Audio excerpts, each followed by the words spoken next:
react to. As long as it doesn't defy Twitch's terms of service, I am happy to react to it. Yeah.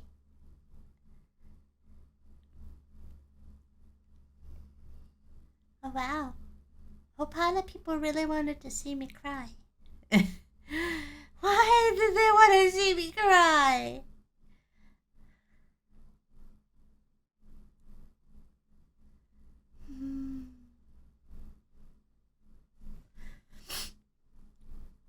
But I only say that because some people went away right after I said reactions thing. So yeah. It's like, no, wait, I can still be funny. Hello?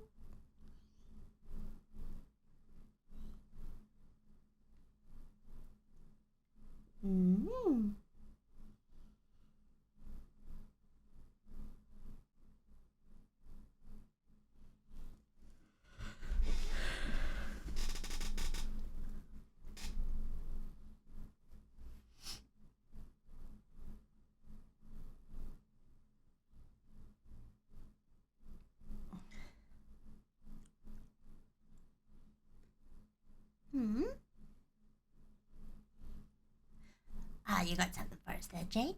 Nice. Where the hell's my phone? Gotta express my rage to the person who enraged me. My wife! Uh-oh. Marge, I am so angry. Anger emoji, skull emoji, eggplant emoji, because I hate eggplant. Fire, fire, fire. Ah! A fire hydrant! Uh-oh. Okay, Homer, stay calm. Your seatbelt will save you. What? Uh-oh. Thank God I still got my airbag. Safety first. Uh-oh. Well, at least I got shatterproof glass. Oh, it's shattering! No! Emotional damage! Yeah, it is. No! Soaring through the air like an angel or a beautiful loogie. How very majestic the world looks from up here. The sky, the ocean, Ralph. Bart's bald mommy is going to die. That's her problem.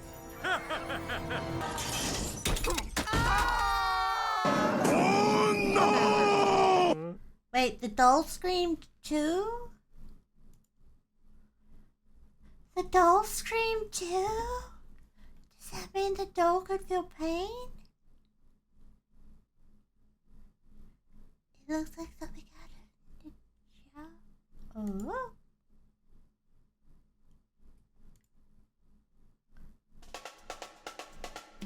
Okay, so anti-piracy may not seem like the most interesting thing to talk about at first glance, but hear me out. Yeah, usually anti-piracy just consists of using some sort of simple check or third-party DRM implementation, and then either not booting or shutting off your game with some sort of intimidating message. But those aren't the ones people usually like talking about. Sometimes games behave in more interesting and sometimes downright strange ways when they detect you're using a pirated copy. Your gun may start shooting chickens, a terrifying, unkillable crab demon may hunt you down through the entire game, Wait, or your what? precious video game company may meet an ironic end. Sometimes a game might even hurt the legitimate owner's experience just to crack down on crackers. That one's always fun. With all these great examples, some of you may be surprised that I wanted to talk about Spyro Year of the Dragon of all things. I understand it's not exactly the most notable example of cool anti-piracy, and those of you who are familiar with it might not find the effects incredibly noteworthy over some of the more popular ones, but its subtlety is what made it so incredibly effective. The other examples of cool anti-piracy in games are... Is it anti-piracy?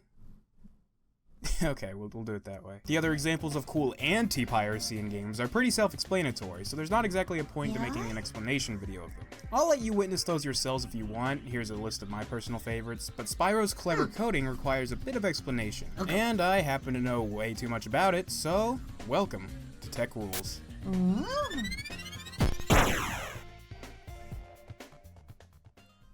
You'll have to tell your Before uncle we I get say to the hi. good part, we need to go over some of the PlayStation's background, which suffered from a modding problem a few years after its release. To put it simply, there was a huge growing interest in mod chips for the PlayStation. You simply install these things into your console to bypass its security checks, allowing you to play whatever you want on your PlayStation. Notice how I didn't specifically call it a piracy problem. That's because there was more to the mod chip demand than just piracy. All PlayStation consoles, unfortunately, were region locked, meaning they couldn't play any games outside of their specified region. A US console could only play US games, a Japanese console can only play Japanese games, and so on. Obviously, this was a very frustrating restriction, considering there were a lot of games that were only released in one region.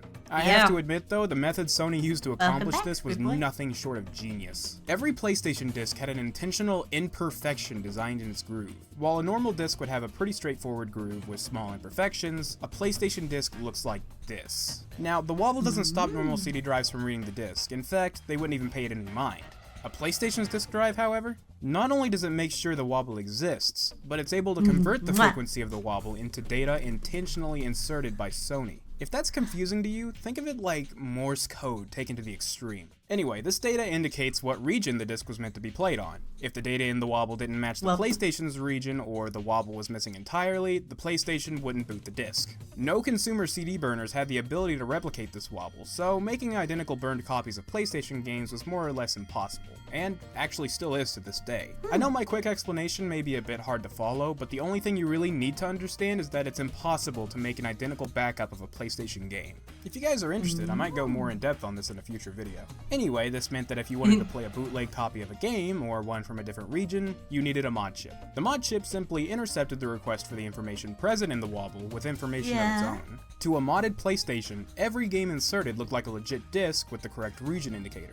This is where Spyro Year of the Dragon comes in. Really? Year of the Dragon was one of many PlayStation games that had its own protection, in the form of mod chip detection. Most mod chip detection methods took advantage of the chip's biggest flaw. It does its job a little too well. At some point, the game would tell the disk drive to grab the game's region information from the wobble data. In theory, this should always fail, because the drive isn't designed to get this data once gameplay is started. A mod chip, however, is able to give the game this information just fine, because it's only pretending to get this data from the disk. This means that if the game actually succeeds in getting this information, it knows a mod chip is installed in the console. This kind of protection requires a little more work to get around. Without the use of a stealth mod chip that many people didn't have, the game needs to be manually cracked. Most release groups were able to do this around a week or two after a game's release, depending on the game's popularity. Interestingly enough, the UK version of Spyro 2 also had this kind of copy protection, which was cracked about as quickly. Oh, and some of you might be wondering why developers even bother with this kind of protection if it gets cracked so easily. Simply put, a large amount of video game sales happen very shortly after a game's release, so it's still worth it to try to protect those early sales. This is why big game companies still shell out millions of dollars for good DRM, even though it eventually does always get cracked. Knowing this, Insomniac Games wanted to try to make something that would keep pirates at bay a little longer. The idea they came up with was simple, but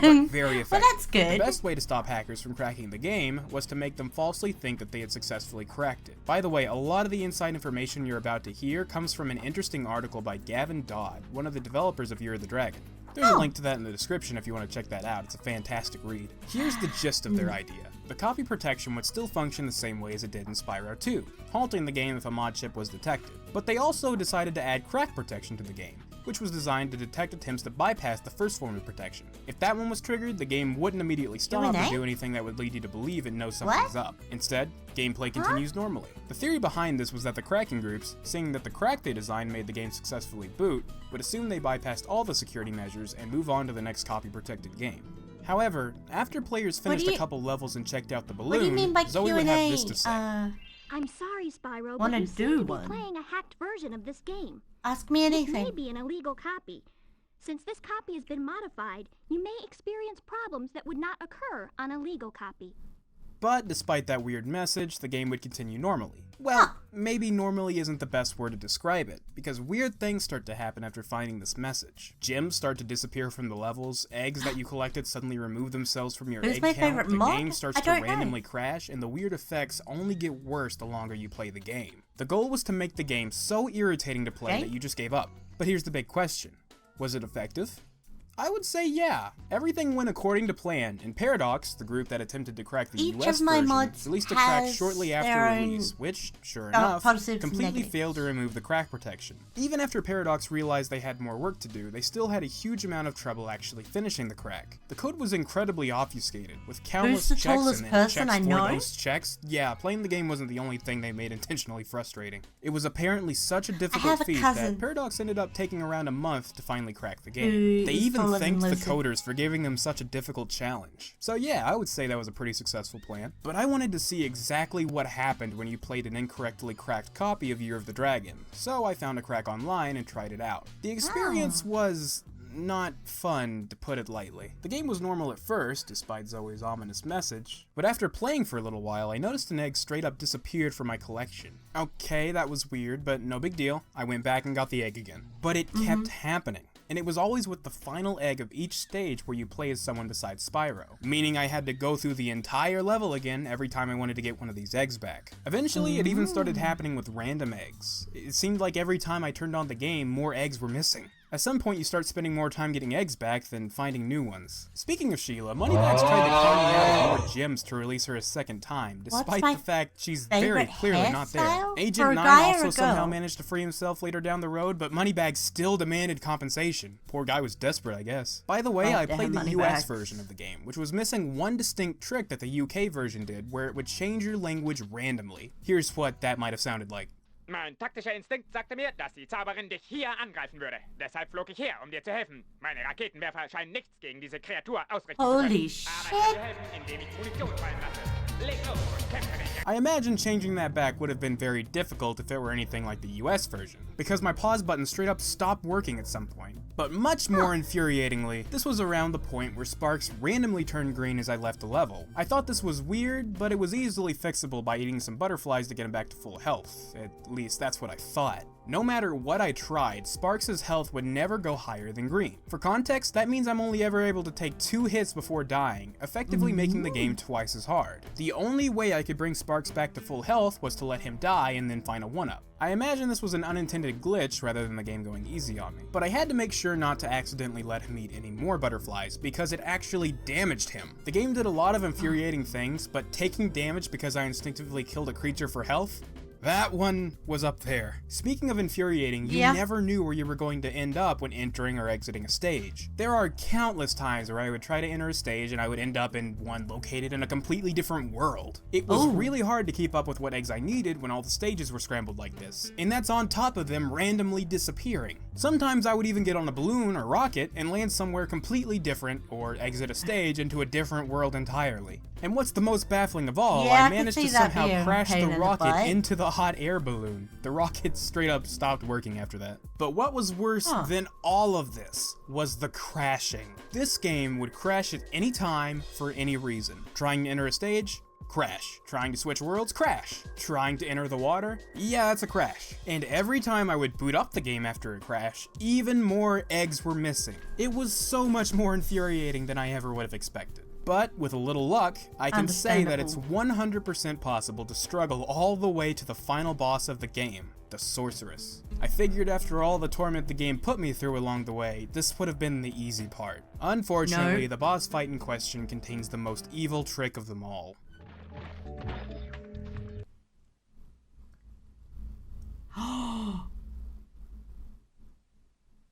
Oh no.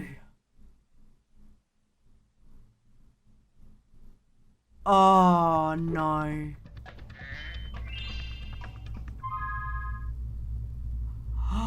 In case it wasn't clear what just happened there, I immediately got booted out of the stage with no warning. This alone wasn't out of the ordinary for an incorrectly cracked copy. But the worst part of this is ending up in Sunrise Springs, looking in my egg collection, and finding that every single egg I had collected over the course of the game was gone. All the gems were gone. All the purchases were gone. The game had essentially cleared my save file. I would like to tell you what happens if you try to go through it all again, but I don't think I have the mental fortitude to go through all this again. Unfortunately, this is where my playthrough ends. Understandable. Completely understandable. So, did I have fun? It was fun at the start, but by the time I finished the game, I was more infuriated than anything. If I weren't playing the game for the show, I probably would have stopped shortly after the second or third world at the most. If someone were to play through this version of the game for fun, they would have a lot more willpower than me. Despite this, Gavin Dodd stated that, in the long run, they felt too much of the game was playable. To quote the article, if the protection had kicked in faster, perhaps the crackers would have realized sooner that they hadn't been successful with the first crack. But in the end, we were perhaps a little too cautious. We could have reduced the amount of the game that could be played with an incomplete crack. In the long run, though, it seems the developers thought their crack protection was a great success, and to this day, I consider it one of the greatest examples of effective anti-piracy ever. Or anti-piracy, I'm still not very clear. Hey guys, thanks for watching the video, and thanks so much for the overwhelming support on the previous video. I'm sorry this video took so long to make, but I'll hopefully be able to make them more consistently now. And who knows, maybe the next video won't have something to do with piracy. Seriously though, like, a lot of people were mad at me over the 3DS video because they thought I had this, like, immense burning hatred for pirates. I don't. I just really don't like Gateway. Anyway, a lot of you wanted me to open up a Patreon to support the show, so I went ahead and did just that. I threw a few rewards. That would have been infuriating. Oh. Oh no. Oh no, oh no, oh no. That would have pissed me off so much.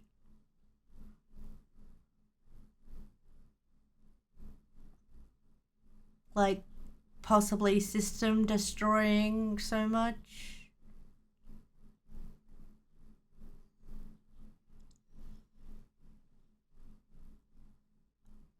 Ooh, that looks interesting.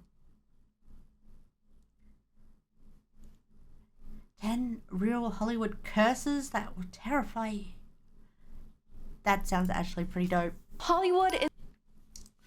But first, I gotta go pee, and I will return as quickly as I can. Sorry about this, guys, but when you gotta go, and I gotta go right now.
And I'm back. Oh,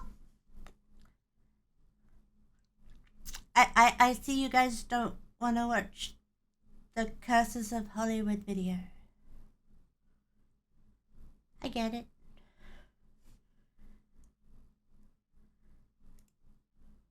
Oops.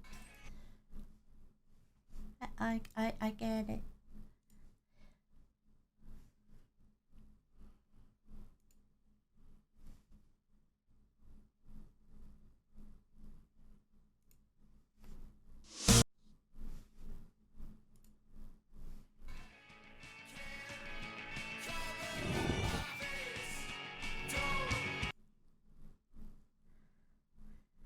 Can watch it and then these next? Are you sure?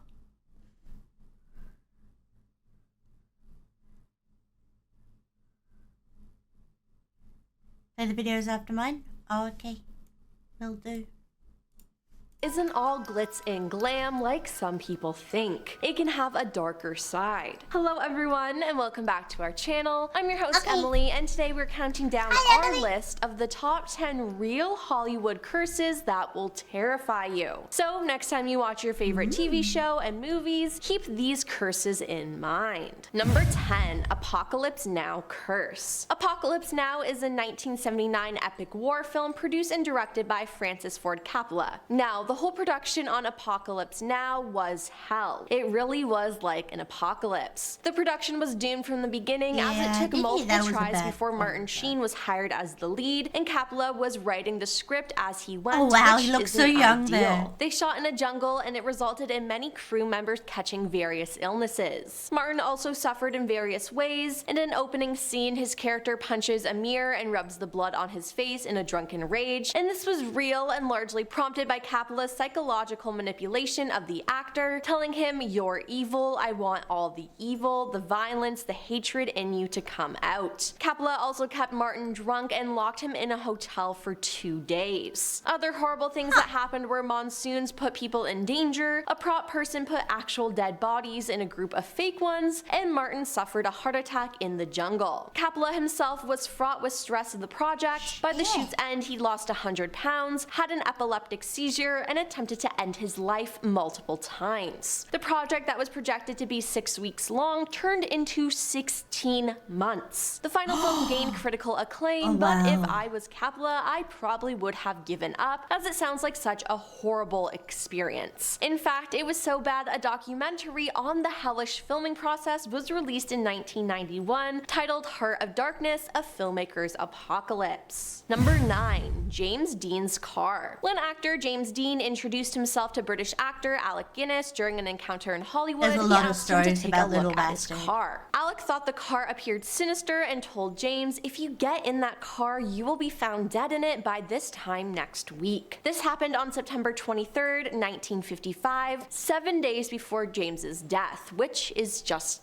creepy. On September 30th, James and his mechanic set off for a car race when another car driven from the opposite direction crossed into James's lane without seeing him. They crashed and James was pronounced dead on arrival to a local hospital. The mechanic who was with him died in a road accident in 1981 in Germany after surviving several attempts of trying to end his life. After the accident, a famous car enthusiast, George Barris, bought the wreck, which slipped off its trailer and broke a mechanic's leg. George sold some parts to 2 guys who raced each other, and one died instantly and the other was injured. George later sold 2 tires which blew up at the same time, causing the buyer's automobile to go off the road. Later, one thief tried to steal the steering wheel and his arm was ripped open. After that, another man was injured while trying to steal the blood-stained front seat. After lending the rest of the wrecked car to a highway safety exhibit, the garage storing the car went up in flames, destroying everything except the car itself. The second display at a high school ended when the car fell, breaking a student's hip. While being transported, the truck containing the vehicle lost control, causing the driver to fall out and be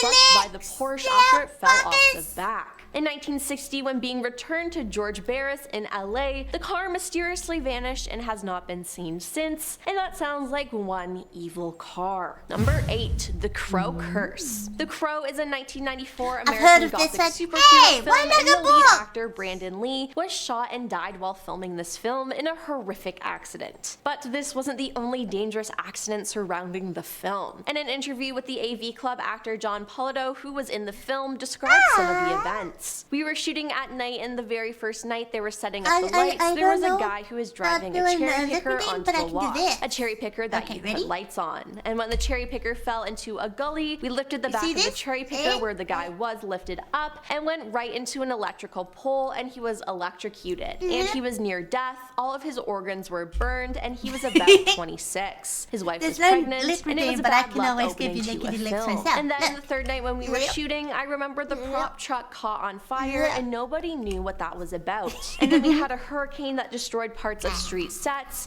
The hurricane was so bad. Of course, we were staying at the hotel Holiday Inn Cape Fear, so that should give you some sense of what the film was going to be like. And that sounds absolutely horrible. Number 7, the Oscar curse. Winning an Oscar is supposed to be a celebration, but some believe that winning an Oscar significantly drops the popularity of an actor. There are also other beliefs that an actress winning the award is doomed to have a rocky relationship with their partner that would culminate in a divorce or breakup. The theory is only fueled by the fact that over 12 Best Actresses winners, from Sandra Bullock to Reese Witherspoon, Halle Berry, Hilary Swank, and many more, divorced shortly after winning an Oscar. Now, while Lady Gaga didn't pick up the trophy for Best Actress, her Oscar for Best Original Song was followed with the subsequent announcement of her split from her fiancé, which further fueled these rumors. Sounds to me that these men they were with couldn't handle being with a successful woman, but who knows. Number 6, The Exorcist Curse. The Exorcist, which came out in 1973, that told the story of a young girl's possession, is believed to have a curse after 9 people connected to the film died during production. That's not all. The leading ladies, Linda Blair and Ellen Burstyn, sustained major back injuries during the shoot, and what still baffles many is the fact that when the entire film set burned to ashes, the bedroom that was used to film Regan's exorcism was the only part of the set left untouched by the fire, and that is suspicious. Many strange occurrences continue to happen even after the film's release, with one rumor also stating that a church's cross was struck by lightning close to a theater that was screening the movie. Number 5, Superman franchise curse. Another unlucky character is none other than the Man of Steel himself, Superman. Some believe there is a curse associated with the franchise. The first actor to play the character on TV in 1951, George Reeves, saw his character tank after the initial success of The Adventures of Superman. 8 years later, it was ruled that he died by taking his own life, though some may say it may have been due to somebody else. Then Christopher Reeve became a star with the 1978 Superman, the movie, and remained successful until he was thrown from a horse and paralyzed in 1995, and he died in 2004 at the age of 52. Other actors associated with the franchise, including Margot Kidder, Marlon Brando, and Richard Pryor, are said to have been affected by the curse as well. Number 4,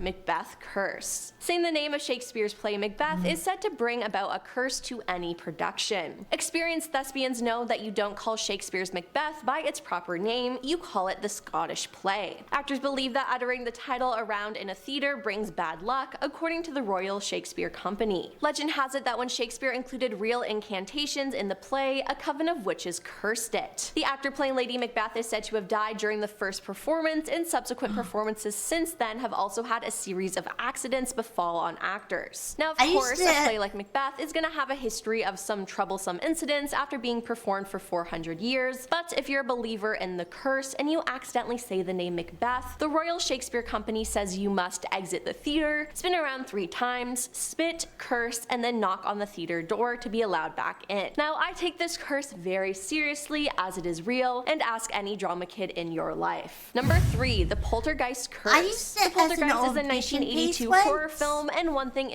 and in saying what I was going to play, I didn't call it the Scottish play, I called it the actual name, and I did not get the part, and for some reason, halfway through my audition, I completely lost all the dialogue.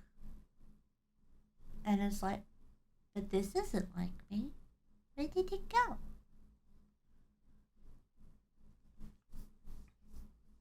That's what I get for trying to be edgy.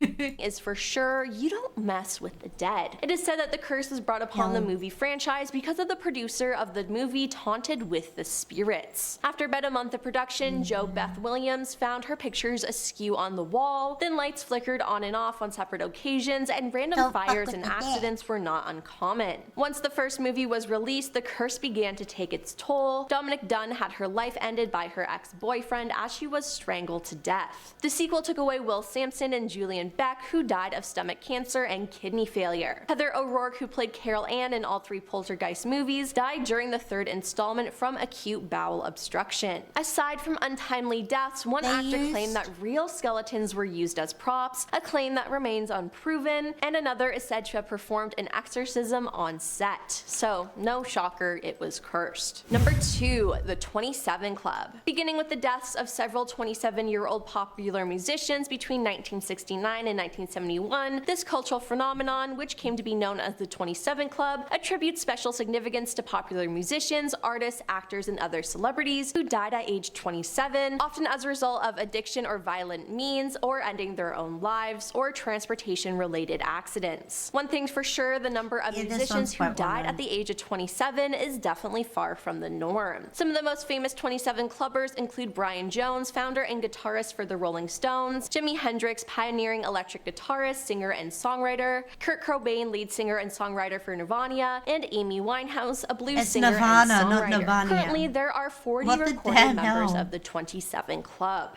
And coming in at number 1, The Wizard of Oz Curse. The filming of The Wizard of Oz was a complete nightmare. It's said that after bar hopping, the actors who played the Munchkins would make Judy's life miserable by putting their hands under her dress. Then in a scene where Dorothy and her group are skipping down the yellow brick road, some think the dark moving figure hanging from a tree in the background is an actor who ended their life on set. Then, Buddy Ebsen was originally cast in the role of the Tin Man, but he was essentially poisoned by the makeup, which was made of pure aluminum dust. 9 days after filming started, he was hospitalized, sitting under an oxygen tent. Then Margaret Hamilton, who played the Wicked Witch of the West, had to film a scene where the witch disappears in a flash of smoke. The effects crew used real fire for the scene, and she was instructed to exit the stage via trapdoor, but the trapdoor's drop got delayed and the fire started before she had time to exit safely. She suffered severe burns on her face and hand, and her eyelashes and eyebrows on her right eye were completely burned off, and her skin completely burned off of her hand. Also, the executives behind the film kept Judy Garland on a strict diet and forced her to take pep pills to control her appetite. She was meant to stay slim, and producers pressured her to stay in shape for the duration of the film. Judy was also slapped by the director of the film, Victor Fleming. Allegedly, it was because of her inability to complete a scene without giggling. And finally, do you remember the beautiful yet chilling scene of the gang falling asleep while it snows amongst the poppies? Well, the snow was actually just chrysotile asbestos, otherwise known as a cancer-causing substance. If anyone in the cast inhaled it, it could increase the risk of several serious diseases, including lung cancer. Well, that's all for our list of the top 10 real Hollywood curses that will terrify you. Did you know about any of these curses? I did, but they're all pretty bad. Thank you for the headband. I like them.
you.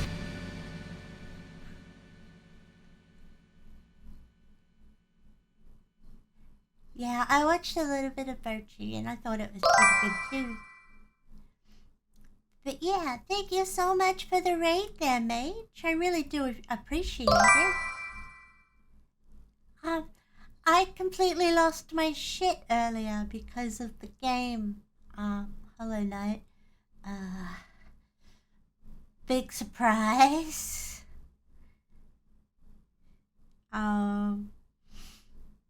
Me losing my shit like that. Yeah. Welcome back, Squid Boy.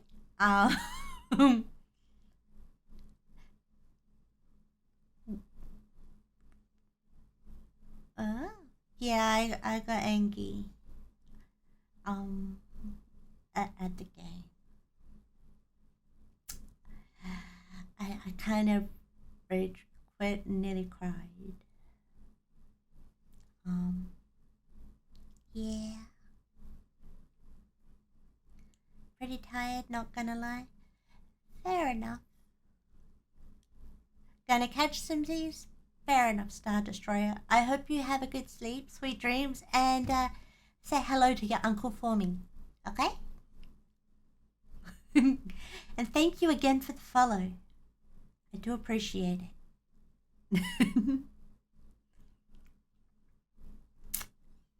Yeah.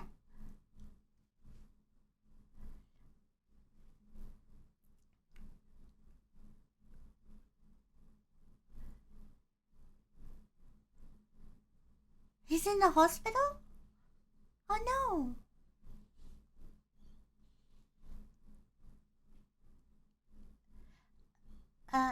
No, that's for me to read a doujin on stream. And we're less than 100 people away from doing that. He's fine? Okay, well that's relief. He'll be fine. Okay. I am relieved to hear that. Yeah.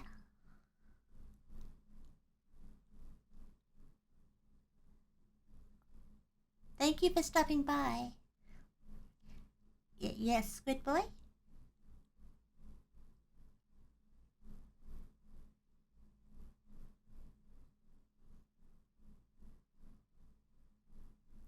What is it?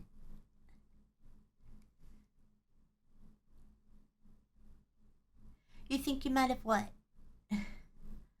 I sure will tell them you said hey. Thank you for that. I do appreciate it. Oh, you swallowed a fly. Well, at least you won't die from swallowing a fly. When was the last time you guys talked? Gotta jump in a campfire now. Oh no.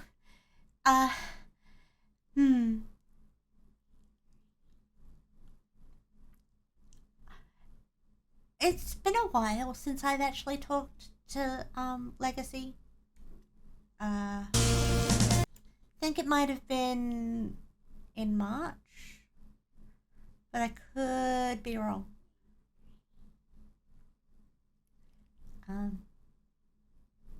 Yeah.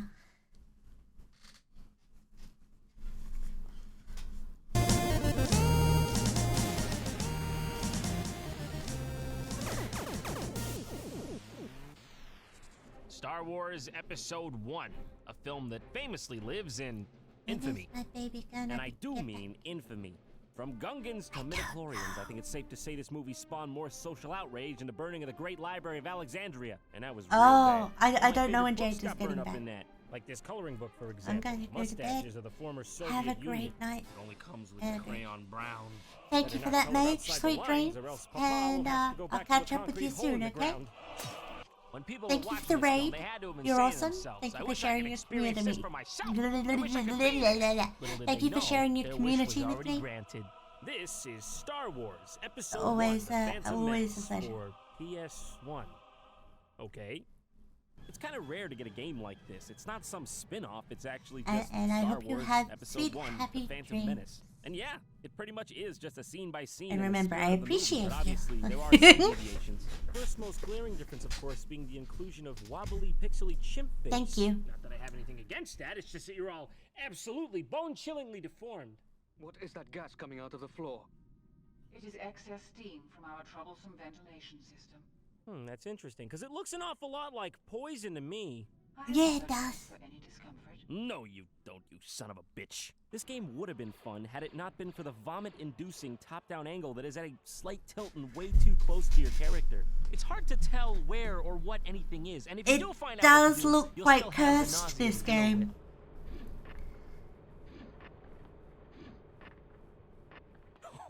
Oh my god, what is going on that way? Yeah, I don't want to have anything to do with that, Obi-Wan. Let's take path number 2. Oh no! Obi-Wan, you gonna be alright, bro? You gonna be able to walk that one off? So this is canon then, yeah? How they get him back together for episodes 2 and 3? Misa clumsy, but Misa still. Why do I sound sad? Jar Jar, you're so quirky and lovable. Follow Misa. You should do it grand. Anything for The you, game buddy. Let's really go. took a lot out of me today. Jar Jar, run! So long, Jar Jar. We hardly knew you before you were viciously murdered by an actual firing squad in an official Star Wars game, for real. Most of this game is just traversing the landscapes of the film with familiar characters. It's a bit slow and clunky at times, but I've played much worse. I do find it interesting that they tried to do a scene by scene. After what happened to Victoria's mom? Which events happened? I'm then? surprised The it ones in the do movie or the something ones in this game? at home. What, timeline much? The graphics are generally appealing for PS1 though, and the environments are varied, so whatever, I'll give it a pass.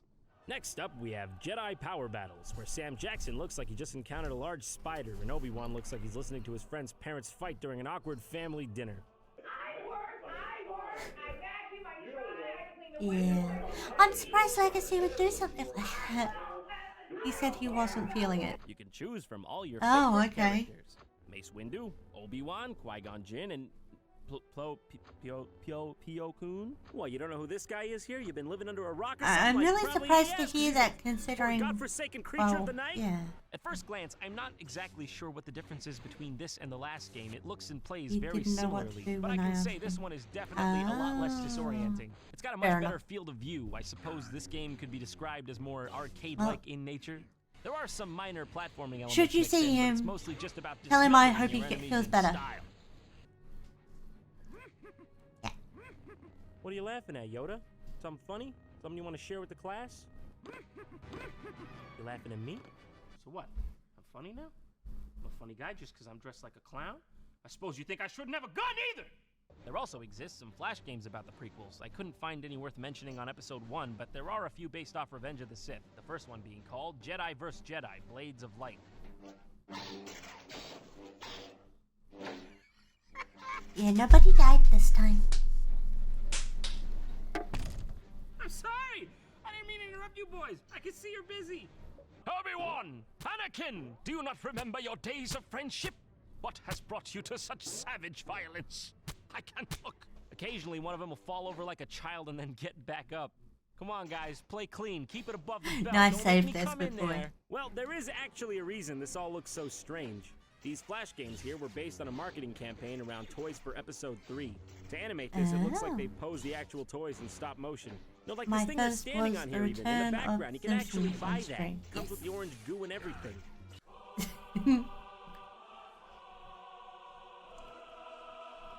My brother Anakin. I love Oh you. god. While we're already looking at these weird Flash games, there's another one that ties in with the toys. Revenge of the Sith Scene Bot. I think it's actually supposed Oh, to be God. George Lucas Special Edition Simulator. Why make one movie when you can just keep adding to the same one forever? Just put that there. One here. More. He's been looking. More. It must be perfect. Never clean. Never clean. The past never happened. I'm in control of my life. But I know what you're saying. Where's the guy gonna get a Gungan game, huh? Well, fear not. The Oh, Gungan dear Frontier is here for you. Why? Will help us. That's a hard choice, given that both the prospective candidates seem to have contracted a bad case of rigor mortis. You sub Yeah, they do. needing to know bombard many things to make Wisa a new home on the moon. The moon! The moon. I want to scale back your expectations. Not on the moon. Not gonna be. Oh, come on, Well, man. make Have sure some to say patience hello already. to Who do him I for look me, like, and then Buzz I hope he Aldrin? feels better This soon. takes a decent amount of planning. I don't even know where to start. Misa give you a sacred wise creature, holder of Thank much you. knowledge, the Krish. No, that's all right. I think you can hold on to that. You know, I'm not gonna think twice about it. Okay, what is going on What here? was that supposed There's to a be crash. in his head? Did not ask for him. That's good though. All right, let's. Ooh, that guy. is Sweet bigger than dreams, okay, described Star on Destroyer? The ledger there. And it's been a Okay, let's pleasure get to it, meet guys. We're able you. to make a family. All right, what's the crash do? Oh, And I God! hope to see you Please tell again. me that's the only time that happens. All right, Ronto, he's pretty nice. Whatever. Right, a good tree. Very, very. It's a healthy tree. Okay. I do not know what is going on here. This is something else. You feel like you don't care what? Oh, who was that? Oh, come on, Jar Jar. Leave me alone for a second, all right? I'm over here trying to plant your dad a new moon. Listen, this game is great with all its putting trees down and Jacobies, but it doesn't really hold a candle to my personal favorite Gungan adventure / spiritual experience. Jar Jar's Jar Jar Jar. Oh, here he goes. He's gonna get it. Jar Jar's He's gonna get it Jojo? this time. Poor little guy. Can never get that jar Sorry, open. Squid Boy. My bad. What about the art of the pod race? To the dismay of some, it played a huge part in the first prequel movie. I always loved pod racing. In fact, I think of all the scenes in the prequel trilogy, Anakin's pod race against Sebulba is easily my favorite. Each pod racer is built uniquely for the character designated to it, so there's a very visceral sense of tension and imminent danger that adds to the drama. At any moment, your favorite player could be torn to shreds. And that's really what we all want deep down, isn't it? Wow! Yes. I can do this all day. It's amazing. I mean, I feel so good! This is Episode 1 Racer for the N64. I don't know why they called it Racer and not Pod Racer. I guess they thought people would associate pods with peas, and let's face it, no one likes those things. Look at this piece of shit. Or maybe they tried to do it, and then Apple said, "No, we've got Now the I remember, in iPad." this game, you got to buy pieces from Watto to improve your pod racing. No pod racing, You know, Watto, the blue guy that looked like if Gonzo from the Muppets had sex with Jeff Goldblum from The Fly. Holy shit, it does! That's the best description I've ever heard. Holy shit! I say, I don't know. Maybe it's got something to do with the fact that it sounds like you're about to take yourself out back and go drink bleach. The feeling of tired? speed they were able to accomplish here is impressive, given that it was Me N64. The controls were tight, too. It felt like an accurate recreation of a pod race, which I'm assuming is what they were going for. And not to mention, there were tons of awesome locations to race in and a multitude of racers to choose from. I think it's safe to say, I love this one. Oh, looks like Anakin won't be making it to Episode 2 after all. They also made a Game Boy Color version of this that opens with a sweet remix of Duel of the Fates. The game itself isn't much to write home about, though. Not going to bed though? Fair enough, it's your choice. Ah, yes. So this is the sound of true death. Well, I guess that's it. That's all of them. Tune in next time.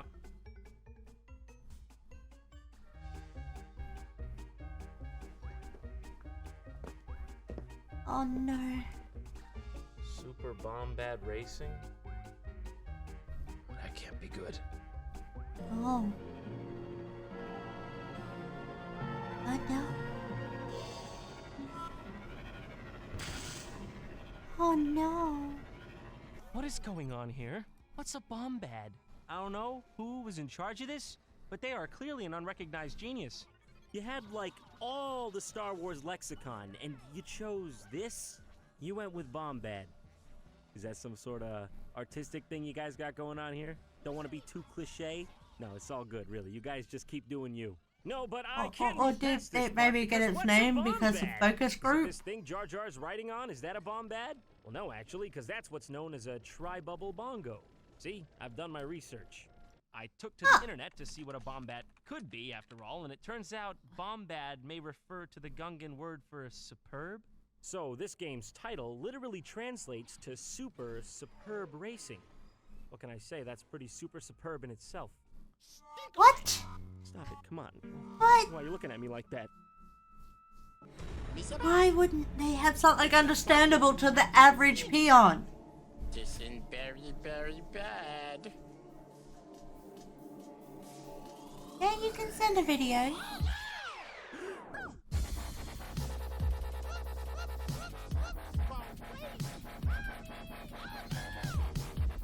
Let me have a scoop boy.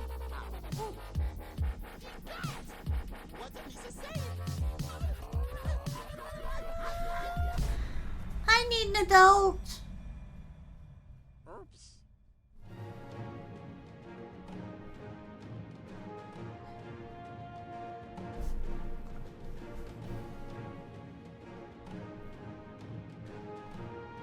Yeah. Sure. I will take them, okay?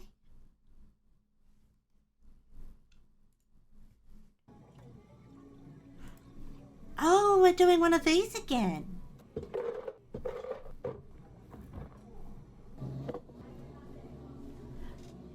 Oh. Cafe vlog thingy. Ooh, hello there, Marcus. Well, that's a long video there, Squid Boy. Damn.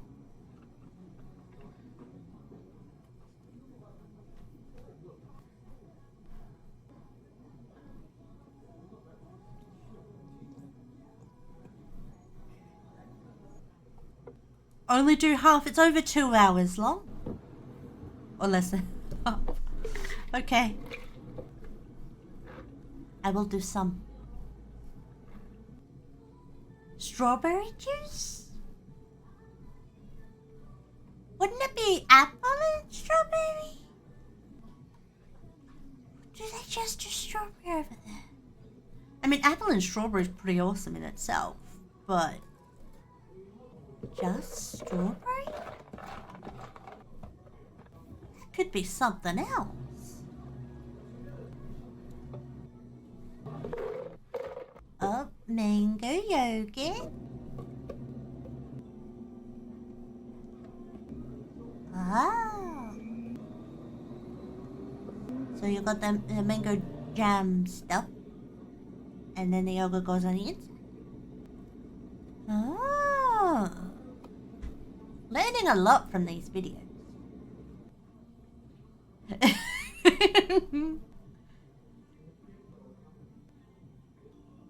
At first glance though, that looks a little sus. I mean, mango is an awesome flavor, but before the mango was added on top, that could be considered something very sus.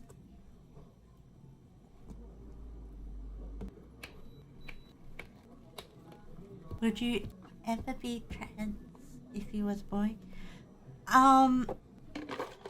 Well, I'm a tomboy now, so probably. Cherry pang. What's a cherry pang? Does that mean like you've got a craving for something cherry? Lime flavored Pepsi with cherry. So it's a lemon lime cola? A cherry lemon lime cola? Americano. Isn't that a type of coffee? Oh, and a blueberry yogurt. So we got the jam around the outside. Doing the slop down.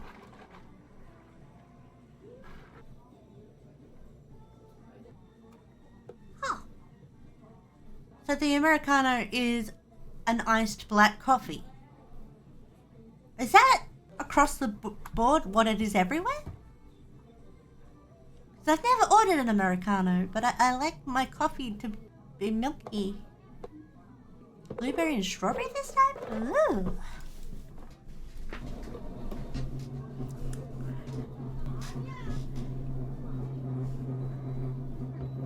I'm gonna guess that that one's a strawberry and that one's a blueberry. Did you say I'm right?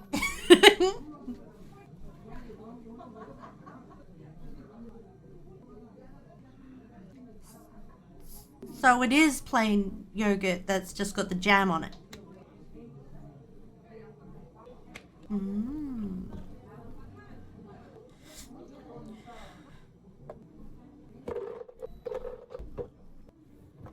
Frappe with pearls? Like boba pearls?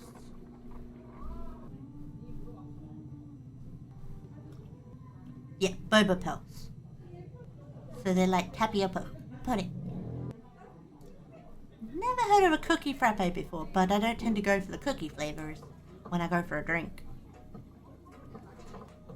Grain? Wait. A grain latte? That... I can't imagine a grain latte being very pleasant. I mean, if it's like the grain that's used for bread and stuff. It just sounds like a celiac's nightmare.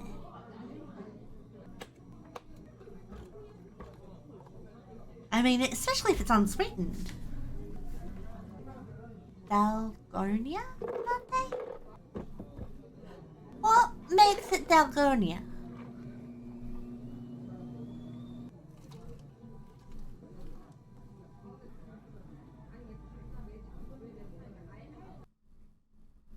Oh, well that just looks cool.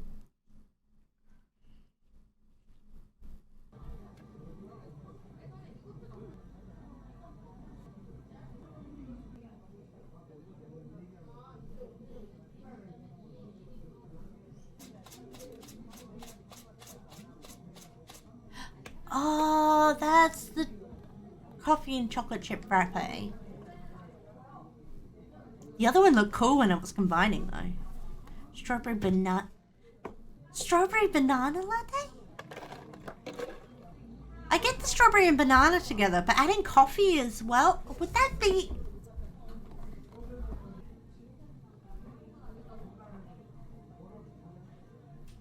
Oh, unless it's strawberry and banana with like a latte kind of texture, maybe?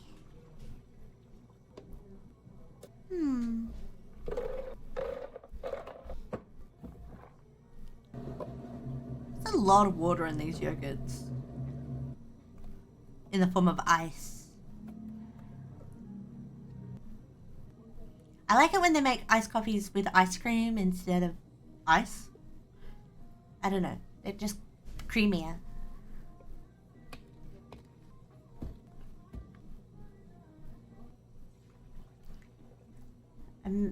So it's a black coffee with an extra shot and a double choco frappe. So a mocha and a black iced coffee with an extra shot of coffee. Is that what it is? Oh.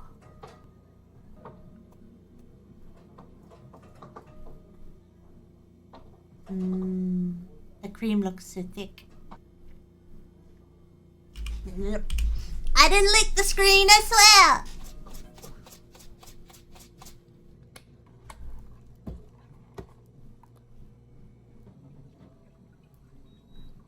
Wow, they definitely make a lot of Americanos. I'm surprised that there's much of a call for iced coffee without any milk.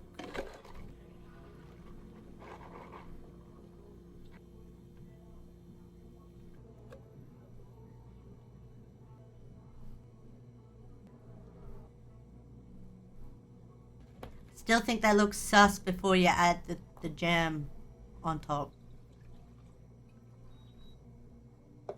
Ooh, lemonade and plain yogurt. Coffee is mid anyway.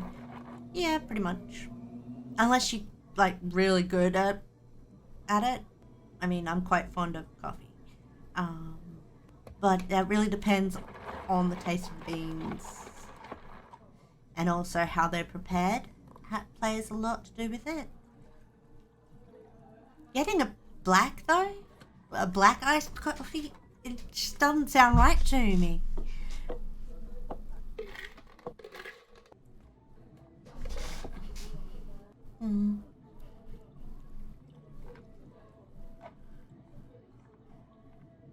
Again with the strawberry banana latte, is it strawberry and banana flavored milk that's whipped into in frothed milk, kind of like a latte, but no coffee? I was supposed to avoid it like the plague. Oh, that makes sense why you find it only mid then. I die without my coffee. Although when I go to uni, I tend to take a couple of weeks off of coffee after each semester. because getting towards the end of the semester, I hit the coffee really bad, so that I can try and stay awake and do more than the human body's supposed to do. So I kind of do a coffee detox at the end of the semester. But yeah. Gives you heart palpitations. Well, yeah, definitely you should avoid the coffee then.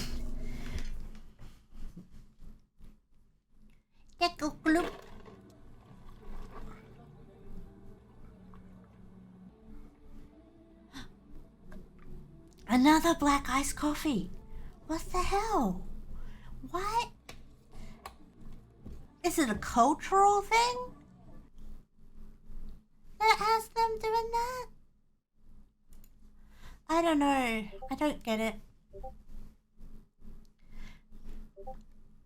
I mean, I kind of get cold brew, but... Spin around, stop.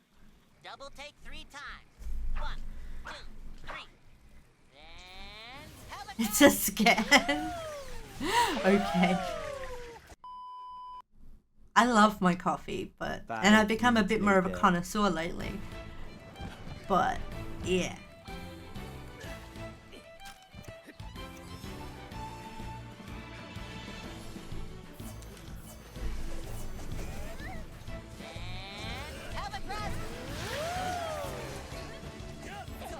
What? This whole thing was probably just gonna hang out. And they're all attacking him.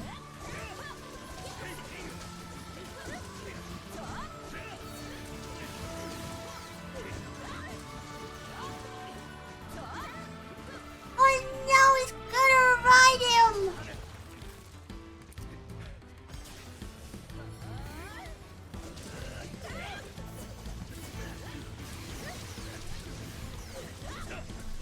Is this in Monster Hunter or?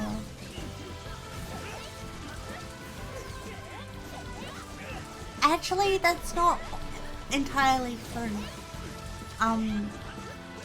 It's actually said that a cup a day of coffee can help. 1 to 2 cups of coffee a day can actually reduce the chances of breast cancer. There have been studies. I thought it might have been Monster Hunter, even though I didn't see any cats.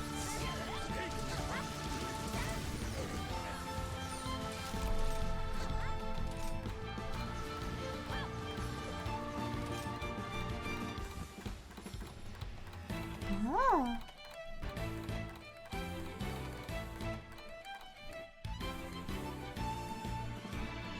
I like the music that they chose to have go with it.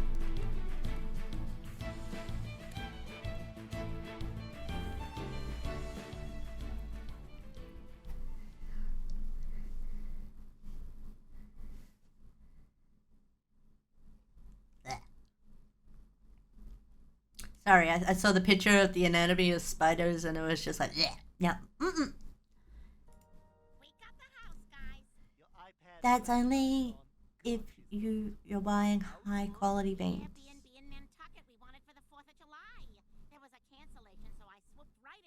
Well, yeah, that is true. The pelican? Yeah, some people call me that because I swoop and scoop. Who calls you that? Some people. Who? It's really catching on. From who? Look, everybody just pack your bags because we... Well, that's just not nice. It's July 4th. It's October. Yeah, but we always celebrate our holidays off-peak to save money. I don't know. This feels forced. Oh, come on. You kids are all getting older. We are running out of time to do stuff together as a family. Someone says Airbnb, a white woman can hear it from 5 miles away. Sounds like the pelican got her Airbnb. Who? Oh. Otherwise, you're just putting poison in your body.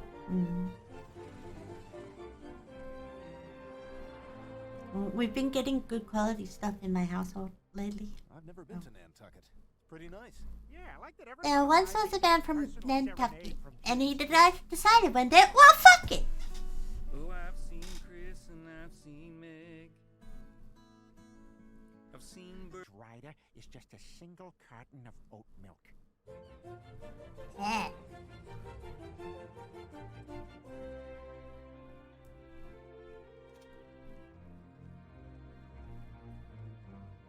This place is pretty tight, Mom. I know. Look at the sign in the kitchen. But first, coffee.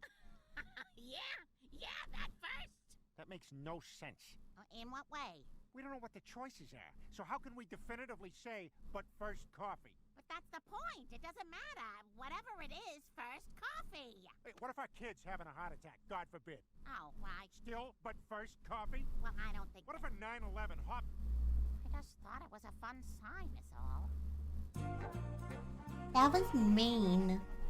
Oh, look at them. When was the last time you saw the kids play together like this, huh? No clue. I do most of my parenting with my eyes closed. You know, it's this house.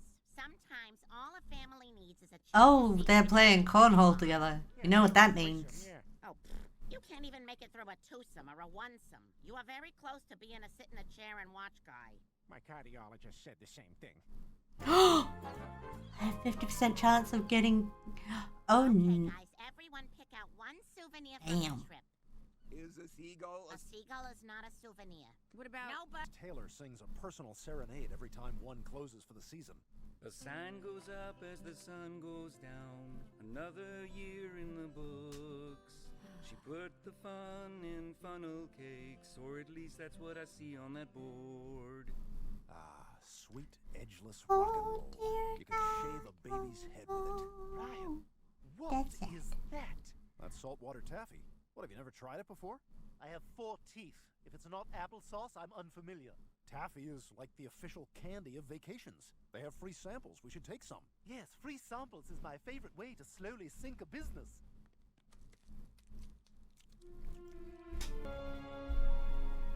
And It's incredible. It tastes like a memory of a life well lived.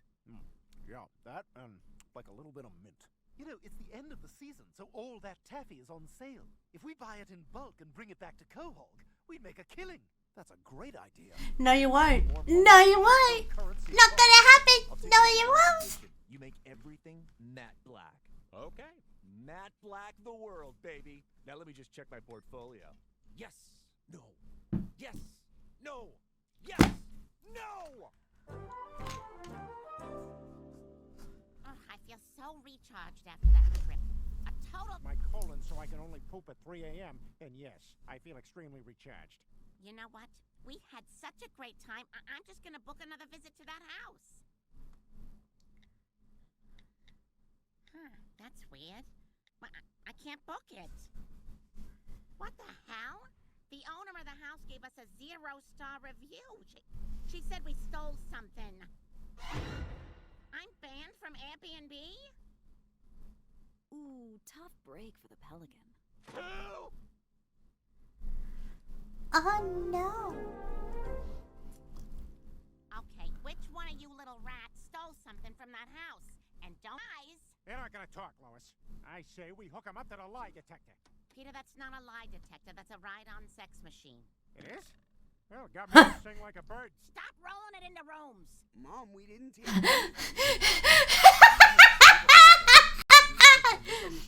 You know, you're probably right. I'll contact the owner and clear it up. Oh, yeah, I think this is all gonna work itself out. Chris, can you grab that wand next to you and crank the speed up to hummingbird? Oh, no. Hi, Dottie. It's Lois from this weekend. Had such a great time with my family. 3 exclamations, 3 smiley faces. Bitch. I just wanted to reach out about the review you left. You said we stole something. Shocked emoji. I think there was a mistake, LOL. I talked to my family and no one took anything. Shoulder shrug emoji. Anyway, would love to help clear this up. Best, Lois Griffin. 3 heart emojis and an accidental letter M when I hit send.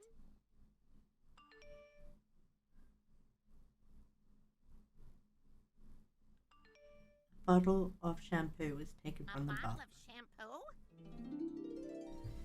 Oh, I smell like one of those farmer's market candles I never buy. Oh. It was her. We're going to go door sell all this, we need a game plan. So, let's practice. You and I walk up to a client's house. Walking, walking, walking. We're walking, walking, walking. Oh. Up the steps, and we knock on the door. Wow, that was slow. Nothing. Nothing. Then they answer. Freeze. Now, what do we tell the client we're selling? Taffy. Wrong. The first thing every salesman needs to sell is himself. Write it down. I didn't bring a pen or paper. All right. After we sell ourselves, what do we tell the client we're selling? Taffy? Wrong. Never tell the client what you're selling. The second you tell them what we're selling, they'll know. Let's just skip ahead. I'll be the client. Okay. You've sold yourself. Barely. You've sold an emotion. Nostalgia. Now, what are you selling? Taff. Don't you dare come to my house and tell me what you're selling. Yeah, I'm having a hard time tracking. Oh, you're having a hard time. Hello! Do you see my hand? This Thank you, gesture Simba. says that I'm in a domestic abuse situation, what? and you're doing nothing. You're just Shimon- standing there, not even telling me what you're selling. Send Taffy, it wrong. to... Hello! How you doing? Did you ever find out what was stolen from that Nantucket house? I did. Funny story. Never is. It was a bottle of shampoo I must have packed in my bag. Oh, no way. You did it? Stealing nowadays. Answer the question about the foot. How big was the bottle? No, it was small. I thought you said it was tiny. Would it pass through airport security? That's the threshold. It was You very can little. Oh, now it's little. You're all over just the call place. me Bob. Okay. Well, it's nice to meet you. I'm doing good. Okay, so this dinner's not one of our best efforts, right? I'm glad that you're doing good then, Bob. Pile that on too. How's your day been? Or is it just the beginning for you? That's borderline huge, Mom. The size is misleading. There was barely any liquid left in it. It was sputtering to a finish. It made an audible thud when you put it down. I hated tonight's chicken. I am dent into their hall. End of the day for you. Yeah, it's pretty well around the end of the day for me too. Did you hear that? But yeah. We've all seen it, Dad. Has it been a good day?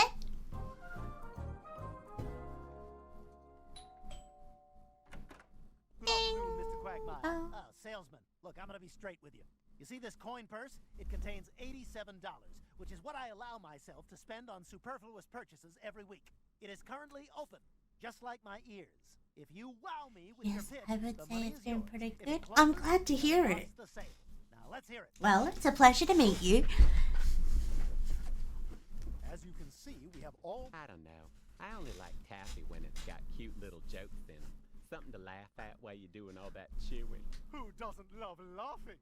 That's why our taffy comes with jokes, too. It does. This is Brian's personal phone number. Every time you eat a taffy, call that number and he'll tell you a joke. Oh. Hello? Hi, I'm eating my taffy. What time is it? Very late. I work nights and I like to have a treat while I watch my infomercials. Joke, please. Oh, okay.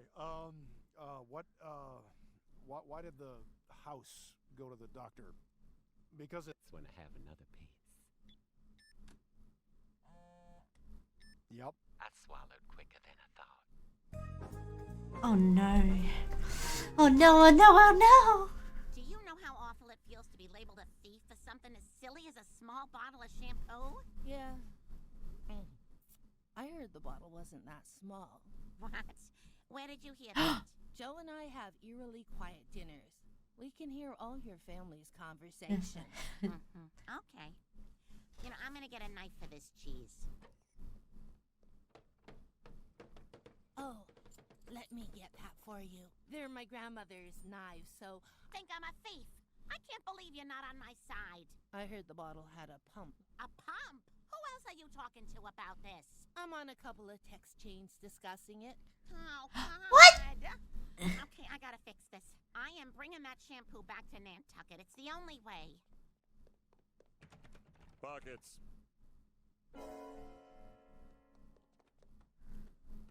Seriously? Chapstick? Yes. I'll check the tape.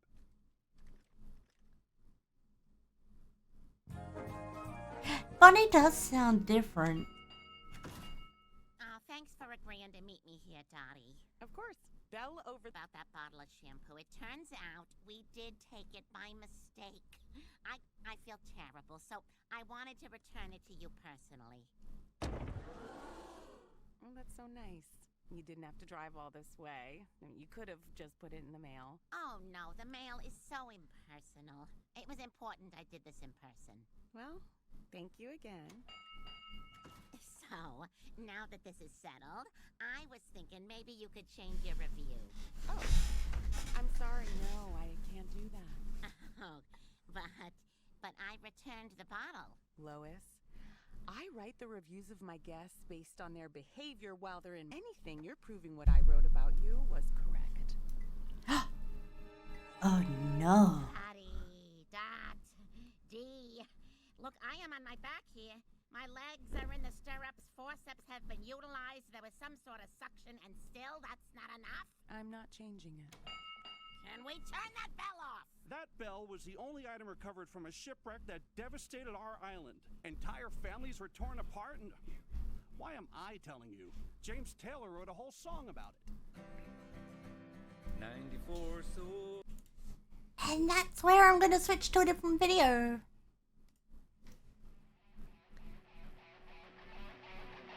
Oh, this is a fruit cover? Nice.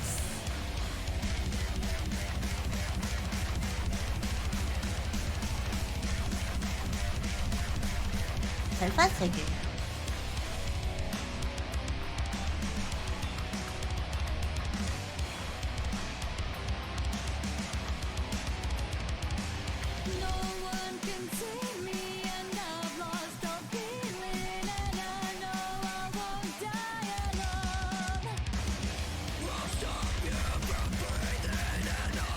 Wait, really?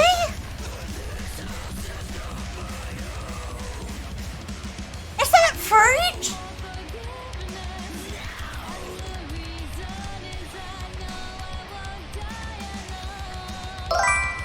Seriously?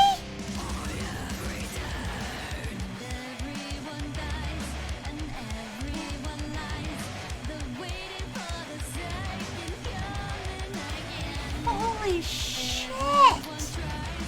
I'm gonna give this a like.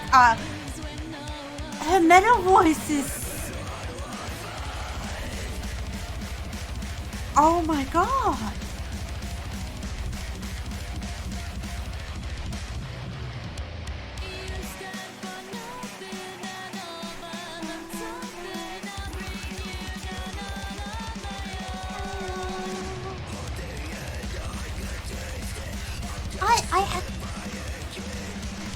My opinion of fruit has just...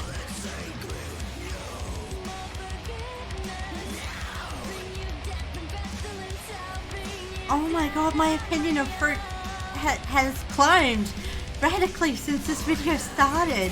I mean, I like fruit, but now I almost love it. Damn.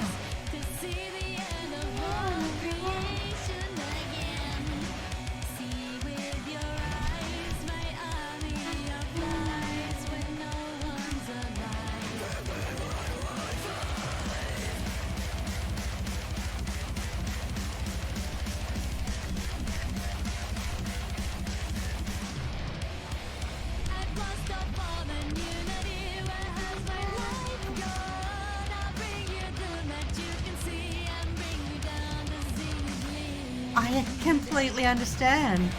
I hadn't heard a metal voice before. Damn.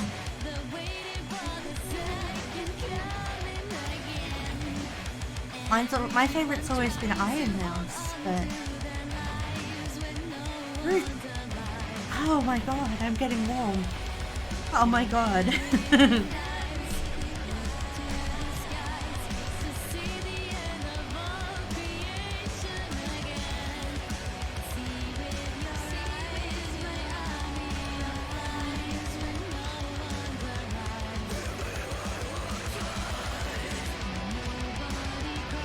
Oh my god.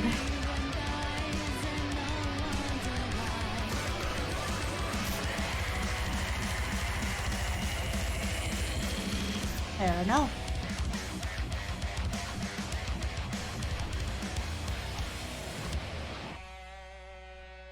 Oh my god. Fruit's metal voice just made her climb in my mind. I mean, I liked her before, but now I kind of love her. Shit. That was awesome.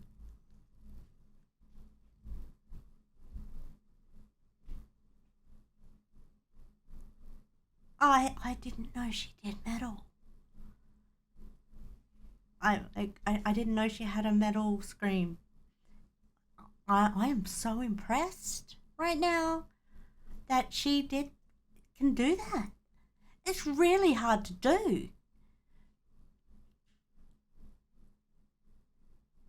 Wow. Seriously, that's insane. And awesome.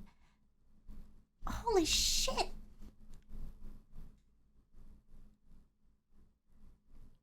Wow. I loved that. That song was the tits. I mean, damn. That was good. I hope my covers come out as well as hers, because I am working on some covers. She's in your 3 favorites. I understand. That metal voice of hers is nuts. Oh my god. Got my dad's scratchiness, so I'm able to do the gnarly metal voice. I was in a metal band once. And yes, I did do the full-on thrash metal voice scream thing. And switching from regular voice to that voice is really difficult. But I am trying to get my scream back, because I stopped doing it for a bit. But the cover I've been working on is not metal. It's just nice. You don't ever plan to do music? That's fair enough. I mean, I'd love to hear your metal voice. But yeah, I get it.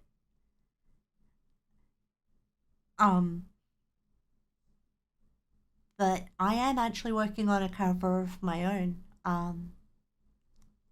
that I'm hoping to come out later this year. I've been looking into getting the rights so that I can release it on YouTube and all of that as well, and not have any copyright issues.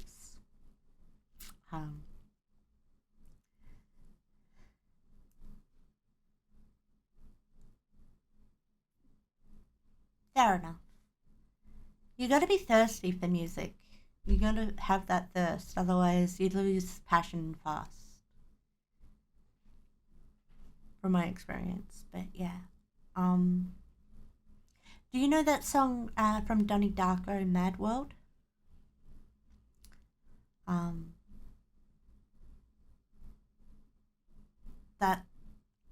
That song, I've been working at getting the rights to be able to do that song. And come out with my own video and stuff. So that should be fun.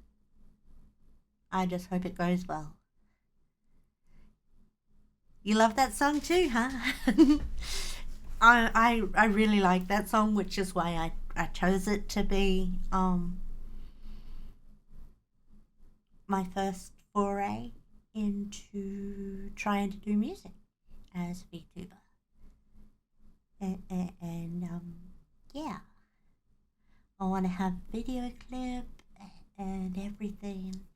Crewfangs helped me out with the music a bit and hooked me up with some websites so that I can mix it myself. So fingers crossed and touch wood that goes well. I've always thought that it's a beautiful song. And yeah, I'm super nervous about doing it because deep down I've always wanted to do music, ever since I was like 4. So if it's received poorly, I'm probably gonna cry. But yeah.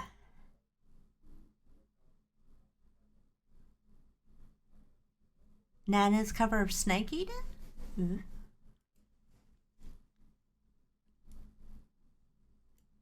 Okay. Doing it now.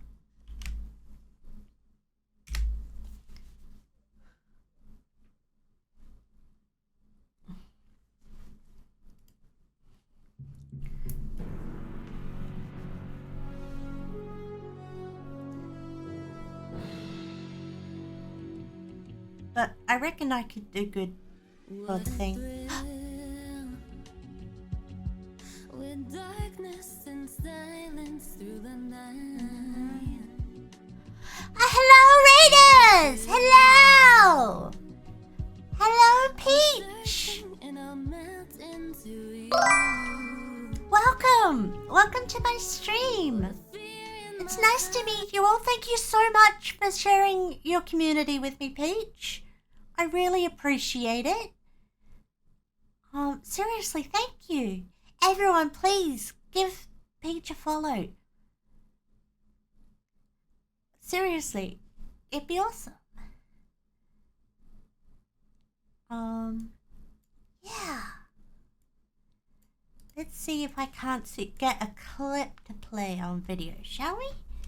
S-O, exclamation, oh. S-O, exclamation mark. Oh god, not my clips. But we'll see. There should be a clip that plays on screen. But it's not doing its thing. That's okay, Awakener. That's weird. I wonder why that's not working.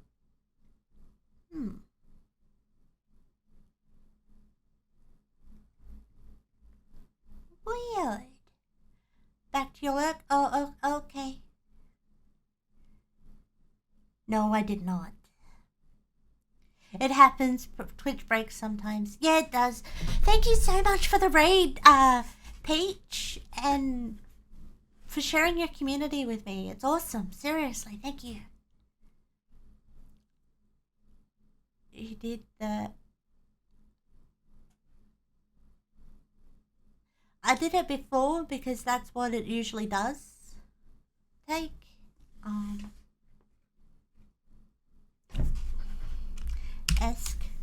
S-O in space and there.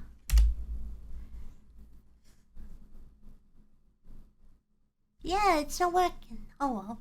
Thank you so much for the raid. I really do appreciate it.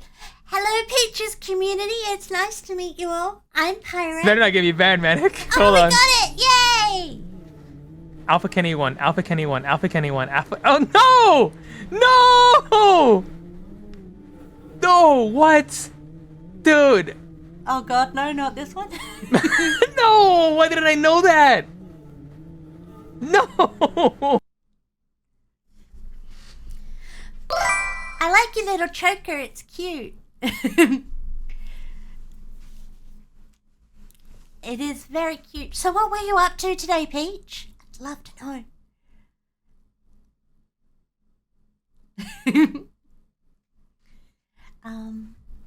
Street Fighter today? Okay, cool. That can be fun if you're playing the drinking game along with it. But I always get really fucked up when I do that one. Because I suck. And so every time I lose or something happens that makes me have a drink, it gets even worse and goes further downhill. I've not only been doing reactions today, I was also playing Hollow Knight earlier today until I rage quit. But yeah. It's nice to meet you, and yeah. I love Hollow Knight. I've put over 120 hours into it, but I still haven't beaten it. And yeah. It is handing my ass to me so bad. But it's all fun and games until someone breaks the computer, right?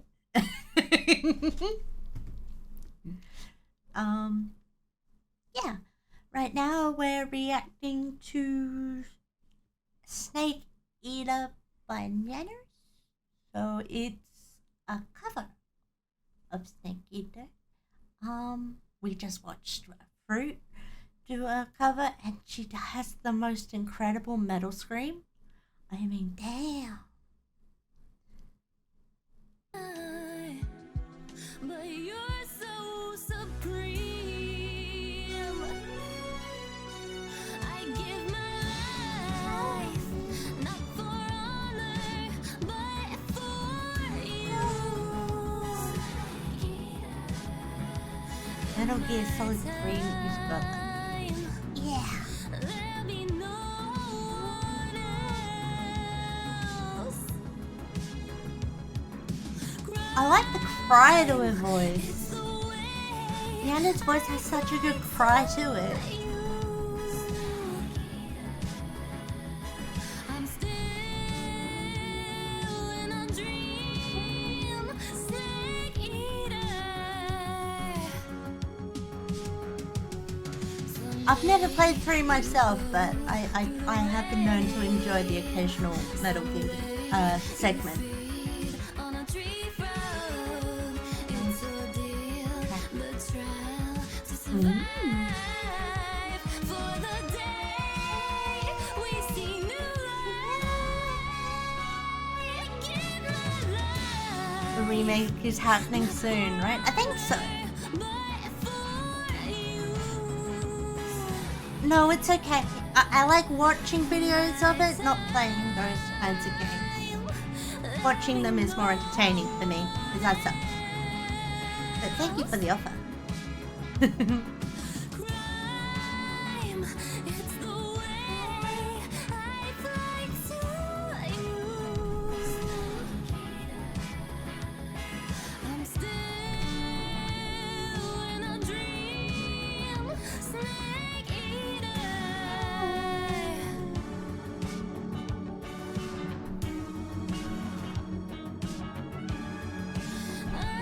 I'm still in a dream. Oh no, you don't have to, seriously, it's fine. I like watching stuff with it, videos on it, not playing it when it comes to those games. Watch, not play. Watch, not play. Watch, not play. Watch, not play.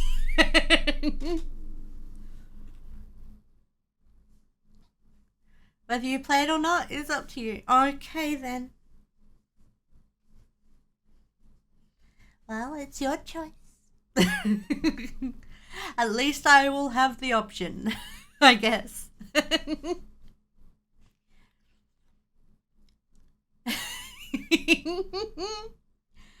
Oh no.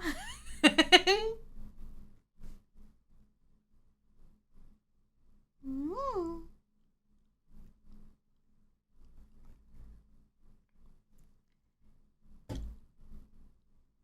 Yes. Yes, I am. I don't hide it.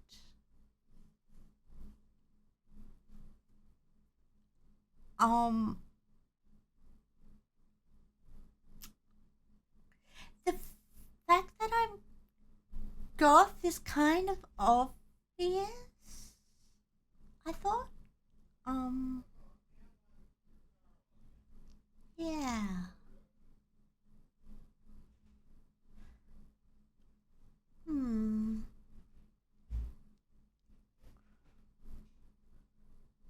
You forgot?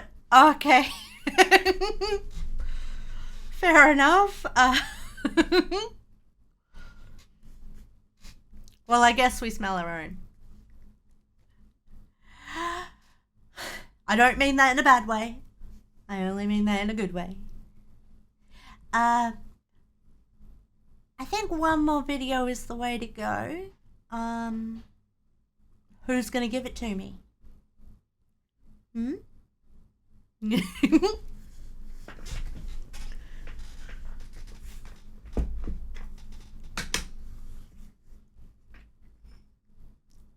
Oh. Oh, I'm sorry, Magus.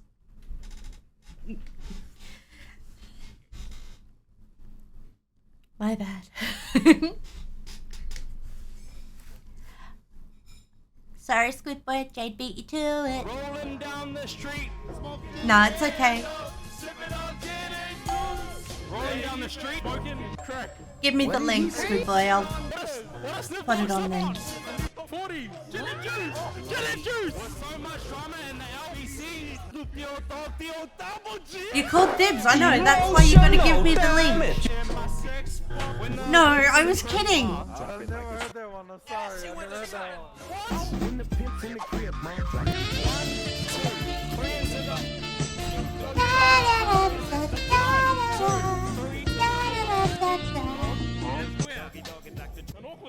He's at your door. Rolling down the street, smoking.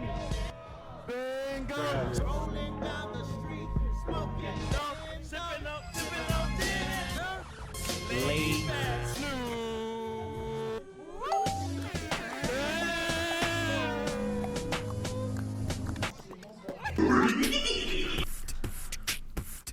When the pimp's in the crib, man. Snooze. Drop it like it's hot.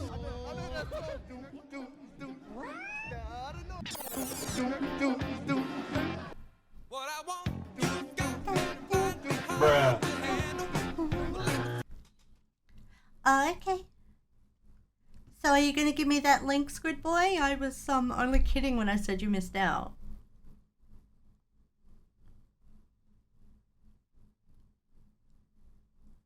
No? Huh?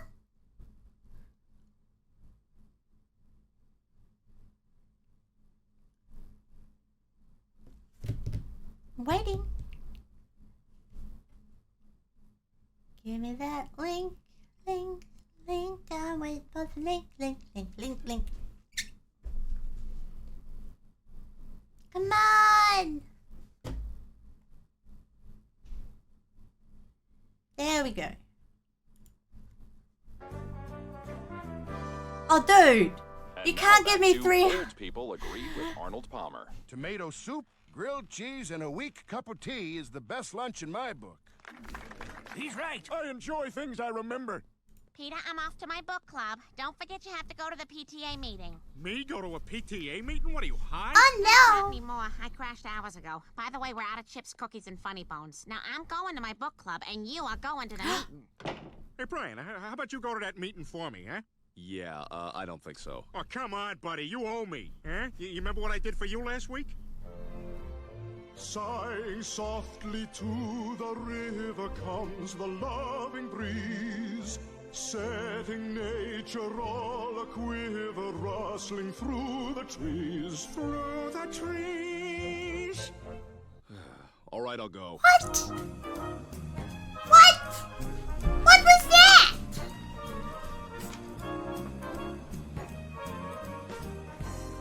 Quagmire, what are you doing here? You don't have kids. Don't be so sure, Brian. I've slept with chicks all over the world. Who knows? I could have kids in their 20s. ¿Dónde demonios estabas? Es más de la 1:30 de la mañana. Eso no significa que no puede vivir. Maldita sea. Why have you been standing for 10 hours straight? Cuando te pones así, me voy a ver los toros. What are you doing here? I got roped into this by Peter. That's a corner. Kinda knows. Wow, that's a lovely color. Your dress is the color your dress is. I like. You're very pretty. Oh, thank you. I'm the 11th grade history teacher, Miss Parks. Oh, like Rosa Parks, or someone white named Parks. Nothing cuter than a nervous white dog. Well, I'm Brian, and gosh, if I'm not being too forward, it's lovely to meet you, Miss Parks. Oh, please, call me Shauna. Shauna. She want the bestiality sausage. So, Brian, you ready to go play some darts at the Clam? Ah, sorry, Peter. I can't make it tonight. I have a date. Dad! But you were supposed to drive tonight. Well, what am I supposed to do? If I drive, I'll have to have a bunch of drinks first because I am very self-conscious about my driving. Oh, you've got a date. What's his name? Ha! Yeah, I am. You see that? You see what I did? This I made is it the seem last as though you were video. homosexual. That's funny to me. How exciting, Brian. So who's the lucky lady? Well, actually, her name is Shauna Parks. Meg's teacher? Yeah, we really hit it off. She's great. Oh, Brian on a date, hmm? That'll be more pathetic than that game of Marco Polo I played with Helen Keller. Marco. Damn! She wants to bone the I open him up. Get him, boys! I don't even get to be here the whole time. Well, it's time for the raid. So who is it gonna be? Who shall we raid today? Who shall we raid today? Oh, we gotta do Sky, because she's doing a big... She's been doing it... Oh, wait, is she still sleeping?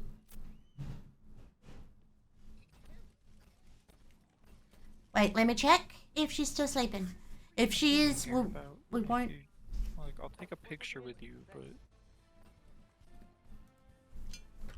Is Sky still sleeping? You see, Sky's been doing a subathon today, for her re-debut into her new model. But I'm only gonna raid Sky if she's awake.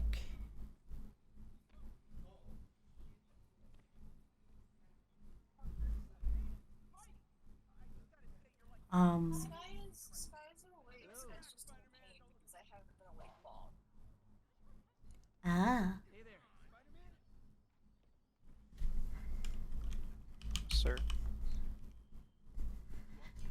I don't... Can you at least let me hold him? Well, Sky is sleeping. So we should raid someone else. They can handle it.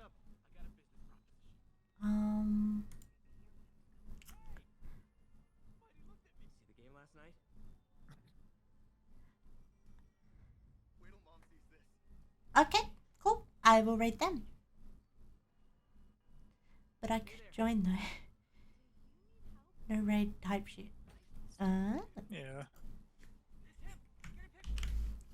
Well, I've had a request.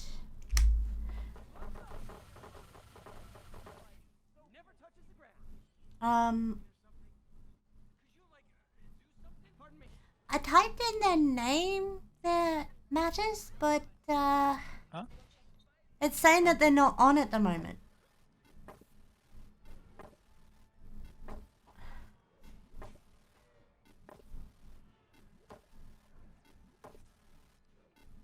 Sorry.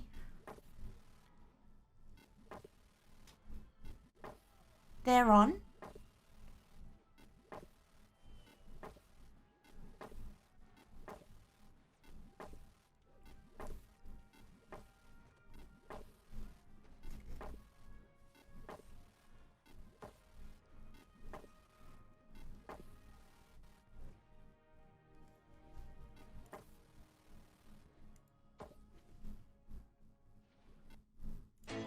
Okay. A huge range of value when you're with Origin. Get Well, since they are on, definitely then. Plus 12 months of Paramount Plus when you sign up to Origin Internet. Sorry, it's good boy. Nope, because good value never stops at Origin. So let's do this raid message. Ooh, a perfectly tailored job recommendation from Seek. Gary's feeling confident. I could have painted that myself. You could have what? Maybe a little too confident. But that's what happens when you find the right jobs for you. Every single time.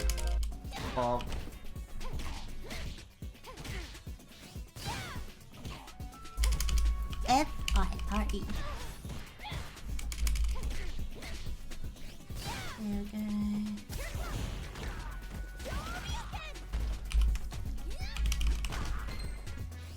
Okay. Same. Pyrussy because I'm sassy. I'm sassy. And then a couple of these. Then I copy and paste. Paste a message. Copy. Okay, here's the raid message, guys. And I'm gonna get this raid underway.